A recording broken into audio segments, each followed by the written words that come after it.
I really wanted to sing about today being my favorite day of the week, but then I realized this is the season 1 finale. And Lord knows how long they're going to make us wait for season 2. But anyway, it is my favorite day of the week because my show is on. And what show is that, you ask? Star Trek Starfleet Academy Season 1, Episode 10, the season finale, Rubicon. Yes, I know I said Rubicon. It's not Rubicon. My spell checker's been screaming at me all day. But it's Rubicon. And this week's blurb, an old enemy's return. Forces Nala to confront her mistakes in a mission to save the Federation. Yeah. First of all, I enjoyed it. I had a good time. Okay. And to everyone asking, did this finale stick the landing? I'm going to say it did. With a little bobble. It wasn't a clean landing, but they landed. And that's pretty much where it counts for me. Because it handled a lot of the things that we were talking about, and then maybe left a few mysteries for next season. And hopefully, they'll have more episodes next season. They're going to have to cut this in a kind of a way to give us more time. Because, of course, this season was rushed. It felt rushed. You only had 10 episodes. So, Paramount Plus, we need more episodes. So, we pick up right where we left off. With Anisha Mir waking up in sickbay on the Athena saucer. And facing down the woman who's made her entire life hell. Chancellor Ake. Now, she has a little flashback, of course, to how she met this woman. And then she reacts in much the way that you'd expect for her to react. It's a mixture of wanting to run away and wanting to take Nala's head off. At the same time, Tatiana Maslany, excellent actress. And she played this so well. And then, of course, Nala was a little shook in the beginning. And then, of course, Caleb and the doctor trying to hold Anisha Mir back. But she tells her, listen, I understand how you feel. I will give you a shuttle and let you go wherever you want. But right now, we got a problem that we got to deal with. And what is that problem? Good old Nustafer's back. And the situation is still pretty dire. The Federation is blocked in by a field of Omega-47 mines. And the Athena is by herself outside of the minefield. Now, they know that, we can't stay out here for too much longer because they're going to find us. And they're going to figure out, all right, the Athena is not in with the rest of the Federation yahoos stuck in the minefield. So, while Anisha Mir is stewing in her soup, Jet Reno, oh my God. Jet Reno manages to punch a hole somewhere so that they could get a message from Admiral Vance and Laura Thok. We're happy to see Laura back. If only for a few moments, she is the best. So Admiral Vance and Laura apprise Ake of the situation. And it's not good at all. They are behind field of mines. Each mine has one particle of omega-47, which is enough to kill everybody if they go off. And there's more than 240 planets within the minefield. So they're like, well, I don't know what y'all going to do, but y'all the only ones outside. So you're going to have to figure out something. And of course, Discovery can't do anything, because if anybody breaches any portion of this minefield, they're all going to go off. Easy peasy. So now they're sitting there. Ake is like, okay, dang. So I only have 3 officers, 6 cadets, and Anisha Mir. So what are we going to do? So as a last-ditch effort Hail Mary, Admiral Vance throws the Athena all of the information that they have on Omega-47. All the information, including classified information. Now, that's going to be important later. So just remember that. The Athena now has almost everything that they know about Omega-47. And there's another tidbit. All of these mines are controlled by a single subspace signal. But of course, everybody inside the wall can't breach it to find that single subspace signal. But guess who can find it? The Athena. So Nala susses out, well, if we can find out what that single signal is, we can shut this wall down and go home in one piece. Unfortunately, the Venari Rawl has found the Athena. So now it's all hands on deck. Hold on. Nala thinks of the grand scheme of, okay, let's let him think, all right, that we have a full complement, even though we don't. But we need to hide the cadets. So, oh, wait. Jaden and Tarima hid in the airlock and went undetected for hours by lowering the pressure. So she immediately orders all the cadets to go into the airlock and hide there so they can figure out what they can do. And of course, Anisha Mir was like, listen, I don't think that's going to work too well, because you need a reason to be outside of this.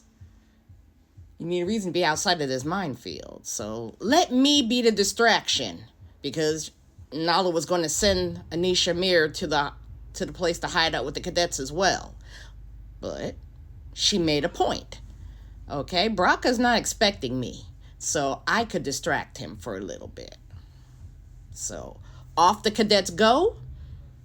Reno makes sure that they're in there, and then they stay in there until we see what is going to happen. And what's going to happen?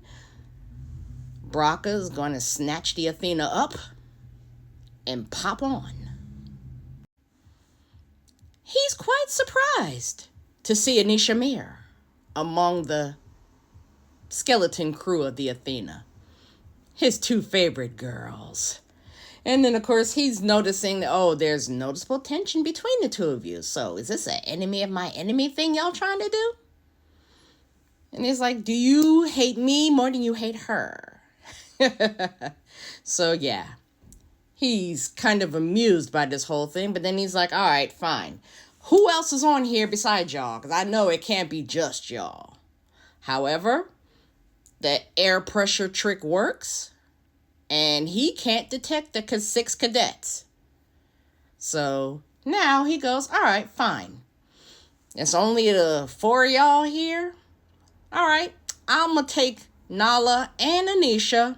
And Reno and the doctor, y'all can die. Because he doesn't like y'all anyway. Because Reno is a little lippy. So, Nustifer is going to give Nala a chance to say some last words to our officers who are about to be dead.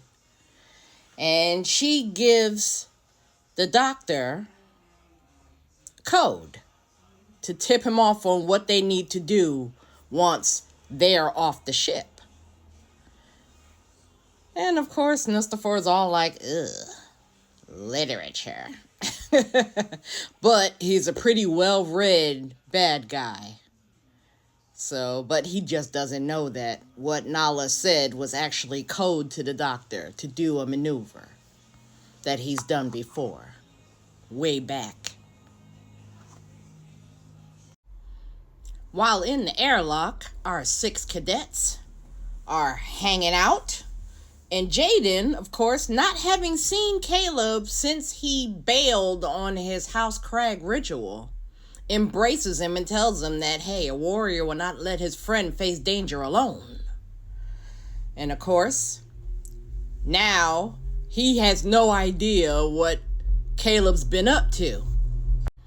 The nerve of that interruption. I felt that bass. I didn't just hear it, I felt it. Ugh. Anyway, Jaden is unaware of what Caleb's been up to on Ukek. And the rest of them are looking at him side-eyed. And he, of course, attempts to apologize for what he said. But Genesis, I don't think Genesis is holding a grudge because of what he said on Ukek. Because we know that Sam clocked him as being full of shit. And he did save their lives. He didn't leave them to die, to be executed in a square. But Genesis is like, no, we ain't gonna talk about this now. Let's just save our breath and yours. And hush. We forgive you. Quiet. Reno is the MVP of this episode because even with all the craziness going on around her, she never lost her head, she never lost her wit, and she never lost her sharp tongue. So, of course, now that Nustafer has snatched Nala and Anisha Mir off of the Athena, she turns to the doctor and goes, what was that about? That she told you, because I had no idea what that meant. But the doctor was like, hey, no, we got it. She told me what to do. And this was called Training Mission Hermes 19. And it involves the doctor's emitter. Yep, he's had the hollow emitter for over 1,000 years. It looks none the worse for wear. And he keeps it on him, right behind the Athena badge. So what he does is to drop his holo emitter on the programmable matter of the Athena, becomes one with the ship, and then as the Venari Rawl sets fire to the Athena, they make them believe that the Athena is destroyed. But it isn't. It was an excellent holographic illusion. And now remember what I said before about the Athena's computer and the information that the computer has. Doctor is now in the computer. So remember that. Remember that. The show was so convincing that the Venari Rawl, poof, they poof away.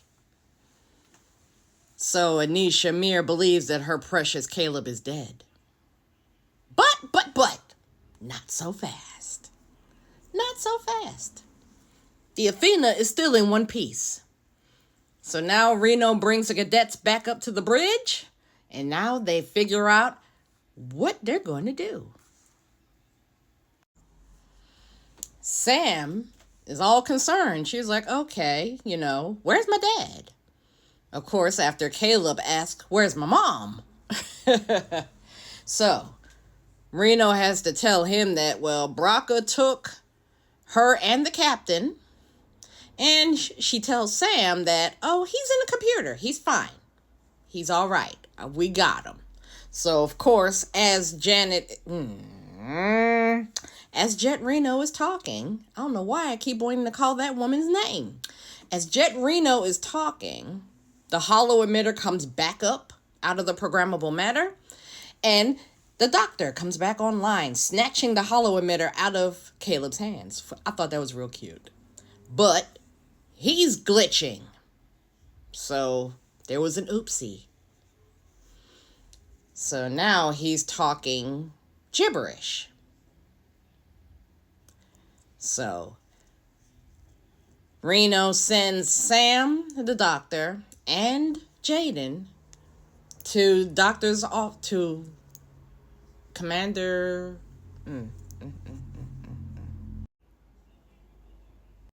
Excuse me, my brain was attempting to short circuit. But like I said, Sam, the doctor, and Jaden is sent to Captain Ake's office to try to figure out what his issue is. And a lot of people were like, why would she send Jaden to do that? Well, Jaden, unfortunately, is the medic for this group, so what else could he do? And of course, you have to treat holographic beings as regular beings. So yeah, I don't see the issue of Jaden being sent to try to fix the doctor. And of course, Sam is right there, so Reno sets the cadets to their assignments, and I really like this moment that even though they are in the deepest of shit, she still takes the time to teach these cadets a few things about being in an impossible situation and making the impossible possible. Now, back with Nustifer here. He has taken Anisha Mir and Ake back to the atrium of the Athena. Because remember, last episode, they snatched the whole Athena, but the saucer section was able to pop out and escape. So Nus still has the rest of the Athena. And oh my God, they've trashed the place considerably. So, of course, Anisha Mir is in the corner in a fetal position because she's all like, okay, my whole reason for living is gone after I just found him again. So, Nala slinks over, okay, an attempt to pretend to comfort her, but she lets her know, be like, listen, your boy is alive. The rest of the cadets are alive too. So we are going to have to get out of this together. So we got to work together to get out of this situation. So, of course, Nus comes in. He's the cock of the walk now. Back straight, chest forward. And he's pretty much proud of what he's done to Starfleet Academy. And he has a reason for this theatrical turn, as it were. He is going to put the Federation on trial. And the representative for the Federation, Nala Ake. He, of course, is the prosecutor. And who is the judge and the jury for this trial? Anisha Mir. Oh, some scenery chewing is about to happen, and I am loving every bit of it. Because can you imagine the irony, okay, of the woman judging the woman who ruined her entire life? So, of course, Anisha is still very hesitant to be of any help to Nala. So, of course, Nustifer is just rubbing his fingers together and is just enjoying the fact that he gets to pit these two women against each other yet again. So not only is this a trial for the Federation, it's also a circus, because he is broadcasting this trial all across the galaxy. And who knew that the Venari Rahl had their own news network? Who knew that CNN would be a thing in the 32nd century? So, he lines Nala up and he tells her, hey, you don't have to answer any questions I give you, but it's going to make you look bad if you don't. It's going to make you look like you got something to hide. Do you have anything to hide, Federation? So yeah, Nala knows that, okay, he wants a performance, I'm going to give him a performance. And then I'm going to tell him the truth in the midst of this performance. And here we get his origin story about how he was a child on this colony that was starving in the midst of the burn and watching Starfleet ships cross them. And, of course, his father fashioning together a flare of some sort, a weapon of some sort, to try to get the Starfleet people to pay attention and come down to them. And a note, this weapon was forged with strontium. So that's also something that we need to put in our thinking caps. So strontium was what Bracca's father used to try to take out a Starfleet ship, to try to make them come down and help them. Nala, of course, smells bullshit. And she's like, now the burn was a pretty tough time. And if you had something to offer, I'm pretty sure we would have came down to help you. I mean, things were tough. And mostly what the folks needed was help clearing away their dead on the planets that were affected by the burn. So, of course, Nustafer, chewing on as much scenery as possible, says that in retaliation for his father shooting at a Starfleet ship and missing, that Starfleet rained red hellfire on the colony, killing all but 8 people. And he was one of the 8 survivors. And yeah, things aren't looking real good for the Federation. It seems like every one of their galaxy-threatening events is always because of some slight by the Federation to somebody. Not looking too good for our heroes. So the cadets, having received their assignment to bring down the Omega 47 minefield, they get to working. All right. So Darum almost crashes everybody because he decides to be a little impatient, move just a little bit faster than the saucer is capable of moving. And then, of course, Reno lets him know, hey, I've crashed a few shuttles in my day. So it's all right. We're not dead, but this is how you learn. You learn more by messing up than by doing things right. So, of course, Jaden lets Genesis know. Well, actually, before that, Reno then snatches Caleb to go down to the engineering part of the saucer to try to get everything together, try to get their warp drive back online.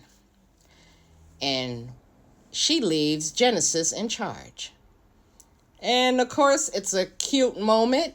Genesis finally sits in the chair of her own accord. But then again, a lot of people are really upset by the fact of, okay, wait. They undercut the serious moment by a pee joke. Oh my God, now I have to pee first before I do anything. And I thought that was funny, okay? Because again, people forget, these are children here. These are kids. Caleb is the oldest at 20. But he's pretty much developmentally delayed as well, as brilliant as he is.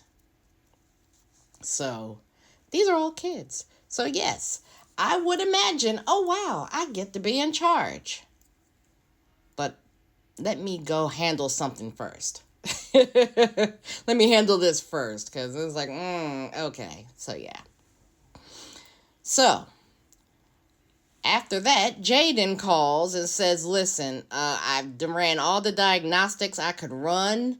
Okay, the doctor's still glitching. He's still talking gibberish, and now Sam is getting upset. So Genesis goes, all right, let me run on down there, help my good sis out dealing with her dad. And then, of course, this is where we get the payoff, because, of course, this is new Sam. And new Sam has been itching to tell Genesis about herself since she came back a couple of episodes ago. And of course, it's projection, because she's all like, y'all expect me to be like I was, and I was not the best as I was. But Genesis had to cool her down and say, listen, okay, do I miss the old Sam? Sure. But see, I love you as you are now, okay? Because, there's no old Sam or new Sam, and I don't want you to be like you were. I love you the way you are. We are sisters, and we even have our own language. And then that gives Jaden an idea. He pops in his head. It's like, wait a minute. You two have a nonsense language that only means something to the two of you, but nobody else understands. Maybe that's what the doctor is trying to tell us. And of course, he's sitting there going, don't cross the Rubicon with glue on your shoes. So now, remember, he was dropped into the Athena's computer, where the Athena has all the information on Omega 47. And he figured out, oh, wait, Rubin particles.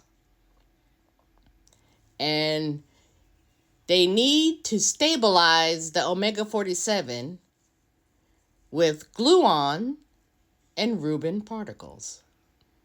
Hence the Rubicon. Because he's going, don't cross the Rubicon. Not the Rubin parts, Rubin particles. So the doc was trying to tell them all along what he learned and what they needed to do. And Sam is on the case. And while Sam is calculating thousands of computations per second to figure out how to neutralize the Omega 47, Caleb turns to Tarima. There's like, okay, now that we've gotten ourselves going a little bit, now that we've gotten ourselves together enough to be able to warp, we now need to know where to go. Where are we going?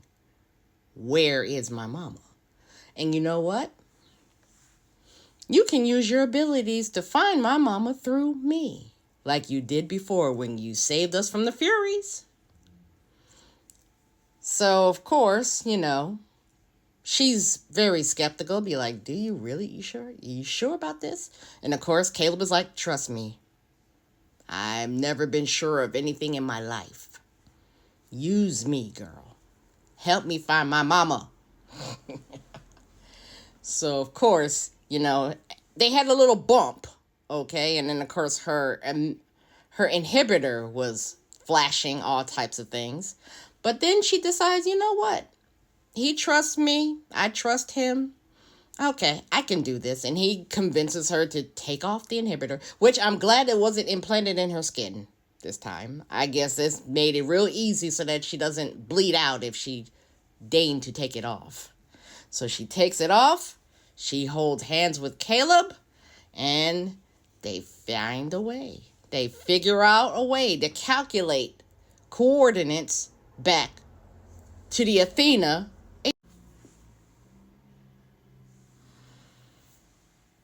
So as the Athena saucer is hurtling back to reunite with its other parts, the trial of the century is ramping up.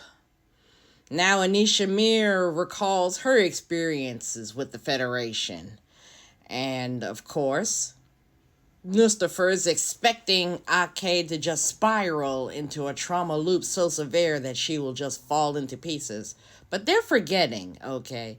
Nala's been around for quite a while.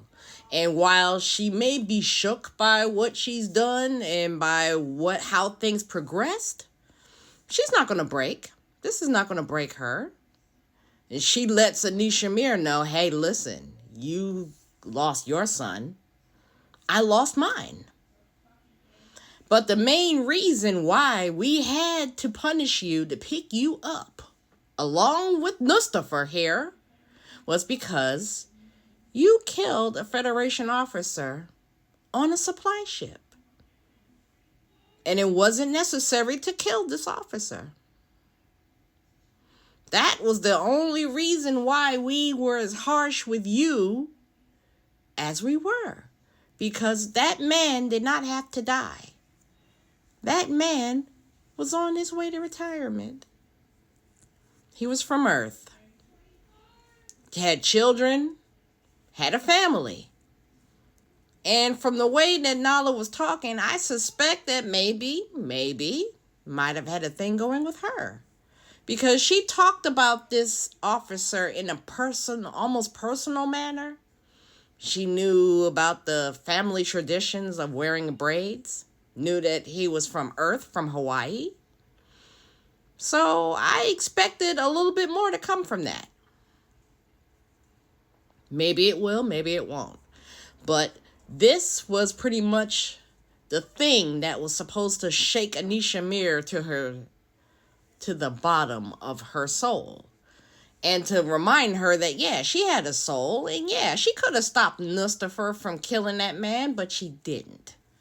So that one decision was what set everything in motion. And Nala wasn't going to apologize for doing what she had to do. She wasn't going to apologize for trying to find Caleb afterwards. Because Anisha had it marked like, oh, well, you was looking for him and you was stalking him. Why wasn't you looking for me? And the thing about it is, me and my smart mouth, if I was Nala, I would have been like, I knew where you were up until 2 years ago. So, yeah, you're probably salty because, oh, wait, you was looking for that child of mine, but you wasn't looking for me? And it's like, boo, you are an adult. You chose to break out of prison. If you'd have stayed there, you probably would have came out by the time we found Caleb again. Or could have had having Caleb as a reason for you to come out earlier. Come on, sis. But yeah, and then, of course, Mustafa is trying to twist the knife, and he's talking about, well, you snatched him up. He's been on his own since he was 6. And yeah, I snatched him up because otherwise he would have died. And then that would have been besides the whole purpose of this whole story. So after hearing all of that, and after hearing from Nala, give her the real reason why she had to treat her the way she did, Anisha Mir looks pensive, and then she says that Nala Ake is guilty. So, of course, Mustafa just jumps up for joy. He's like, ooh, she found you guilty of all the crimes in the world. For all the crimes of the Federation and blah, blah, blah, and yah. Just jumping around, hooting and hollering. And, of course, now he's like, okay, well, she's found you guilty. So let's see what your sentence is going to be. Caleb, having used Tarima's superpower and the powers of love to find the atrium, they show up hide in this little gas giant. And they discover that not only is that single frequency for the detonation of the Omega-47 mines coming from the atrium, also there's a broadcast. So let's see, what are they talking about? And that's when the cadets find out about this trial.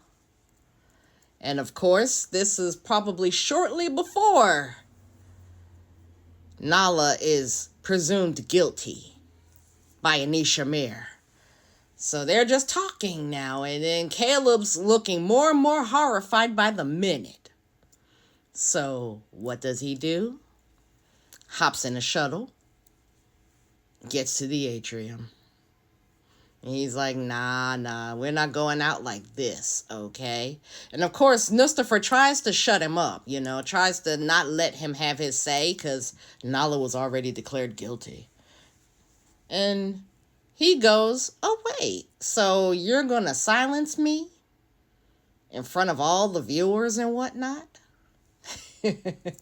And of course, Nustafer is forced to back down and let Caleb talk his piece, speak his speech, as it were. So he's talking and he's letting his mother know, listen, I was guilty. I felt guilty for a long time after you were taken from me. And yes, you were taken from me by this woman and her Starfleet. But they found me again and they took me back in when they had no reason to take me back in. And now I have a new family. I have a new friends. I have people who care about me. Okay? And they also care about you. And they also cared about me finding you. So they helped me find you. So I know that you'll see this as a betrayal because of all of what they did. But learning about what happened back then, okay, now you're able to see that, okay, we all played a part in this, okay, except for me because I was 6. It's like we all played a part in this. So we can't let this travesty go on any longer. At the end of Caleb's heartfelt speech, Nuss declares that, oh, that's all brainwashing. They must have kept him in the brig for a while until he memorized that garbage. Which, yeah, of course he would think so. So Nala, again, comes upon that little thing that was, niggling at the part of her brain ever since Nustafer told of his origin story. So she asked Caleb, wasn't exochemistry one of your classes at the academy? And he's like, yes. So, what are the properties of strontium? So, of course, Caleb says, strontium is one of those unstable things where if you make just the slightest problems, the slightest misstep in your calculations, you could blow up the entire area that you have it in. And then, of course, Starfleet fire. Now, Nustafer says that Starfleet rained red hellfire on this colony. But Caleb is like, nah, that can't possibly be right because Starfleet fire for quite some time is either blue or green. So he goes, okay, if something was to be like red, I think it would be the possibility of the strontium impacting with the atmosphere of the colony and burning everybody up in it.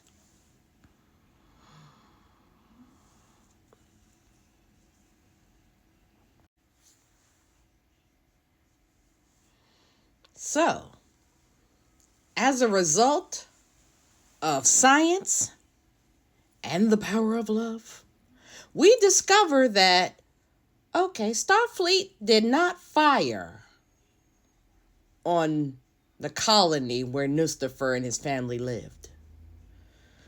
It turns out that the colony was set ablaze by Nustafer's own father with the weapon that he fashioned out of an unstable but lethal fuel. And then, of course, by the looks of that, Now the peanut gallery's all like, wait, you mean to tell me that he did all this because of something he misremembered as a child? Oh, wait, I don't think we want to be a part of this nonsense. So the whole peanut gallery in the atrium, they start to blip away one by one. And Nustifer is all like, oh, hell no. He done lost his audience, done lost the people who's behind him with his little grudge against the Federation. And now he decides, well, hell, since I done lost the ear of the people, you know what? I'm just going to take the Federation out because I'm sick of y'all. Sick of y'all. So he pulls out the detonator that he has on him, that he had on him the whole time. And he goes, well, nice knowing you fools. And he clicks. But guess what? Nothing happened. Sam was able to neutralize the Omega-47 in all the mines and bring the minefield down. So, thanks to Caleb and his distractions buying her time, she was able to save the Federation. And of course, they celebrate as the minefield was deactivated and all the Starfleet ships pop up around the Athena and the remaining Venari Rawl. And some folks were not too happy with Sam screaming all over the place, but do you guys not realize? She almost single-handedly saved the Federation, the entire Federation. So you can just forgive her for being extra exuberant and hopping around. Because that's an aspect of her former personality that I'm glad she kept. Because I'd be doing the same. I'd be jumping around as well. So, now that the Federation has come to the rescue of Nala and the people on the Athena, Admiral Vance thanks the Athena for saving the day. They come and they take Nustifer away. Not before Nala and Anisha pop him in the face one good time just for old time's sake. And hopefully they will hold on to Nustifer a little bit more tightly than they did before. So, the Federation is saved. Of course, there's a beautiful scene where the saucer reconnects to the atrium of the Athena. And they're, of course, in the midst of all the other ships in the Federation. It was a beautiful, beautiful scene. So hopefully we'll get to see more of the Athena, not so beat up. And then, of course, in a nice, pretty formation like this picture here. So, yes, the day has been saved and all is now well in the Federation. Now, they don't specify how much time elapsed between the capture of Nus and the Venari Rawl to now, where, of course, Caleb is running through the atrium with Nala, trying in vain to negotiate getting out of a dinner with the president of the Federation. And he's like, listen, I'll do menial labor. I'll be on vomit patrol. Please, I don't want to do it. I don't want to do it, Nala. But she's like, listen, you've got to let the president express her gratitude for saving the entire Federation. You're going to have to do it. And then, of course, he realizes, wait, do they use like 10 forks at these type of dinners? And she goes, yeah. And he's like, I don't know how to do all that. I'm a space rat. I don't know how to do any of that. And she's sitting there going, etiquette is a second year class. Maybe I need to rethink that and maybe teach you first years how to do some etiquette. But it's so nice. It's so wonderful. Of course, she's barefoot. So all those people screaming about her feet from episode 1, Nala is still barefoot. And is also, Sandra Rasta, he's got to be at least 6'3". Because why does he look so large next to Holly Hunter? Oh my goodness. It is so cute. She's practically doll sized next to this man. So I wonder I have to look up and see how old the actor actually is. But again, I'm sorry, I was digressing. So of course, walking into the atrium, walking around, and then Caleb sees his mama. So, of course, Nala says, go ahead. Go and, say hey to your mama. We're about to be at Beta Z shortly. I am so glad they decided to let Anisha Mir live. I'm glad they didn't have her think to sacrifice herself for Nus Braka or any of that other nonsense. And I'm assuming that she has been pretty much not cleared maybe, but her service has been commuted because now she's on her way to Earth. So she and Caleb are going to hang out on Earth for a little while during the summer. And then, of course, he's going to come back and start his second year at Starfleet Academy with all of his peoples. And it's a wonderful thing. It's a wonderful thing. And I'm really touched, by it. So hopefully we'll get to see Anisha Mir here and there, in the coming years. Because there's going to have to be a time where he's going to come into some kind of peril. And then maybe we'll find out who his father is. So we come to a close of the season, the first season of Starfleet Academy. We have people walking here and there. We have Laura and Reno holding hands in public in the atrium. That's so sweet. And then, of course, we have Caleb coming up to greet Tarima, the love of his life, and the rest of the Starfleet cadets. Where's Occam?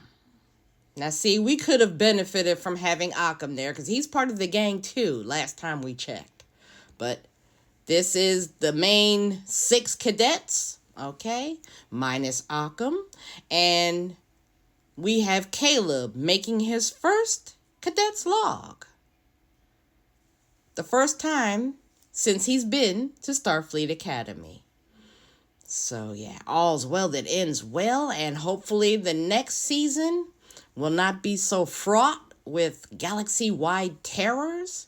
Because I think that having a slice of life Star Trek show and maybe a monster of the week every now and again will probably be a lot better than to have a Nus Braka type threat. Because honestly, they could have had this threat maybe another year down the line. But since you've already had it, now give us a break. And let us enjoy the lives of these cadets. And don't kill none of them. You hear me? You hear me? So I hope you enjoyed this video. And I'm going to do a season's end type video once I've rewatched all the episodes and reabsorbed it. So, live long and prosper.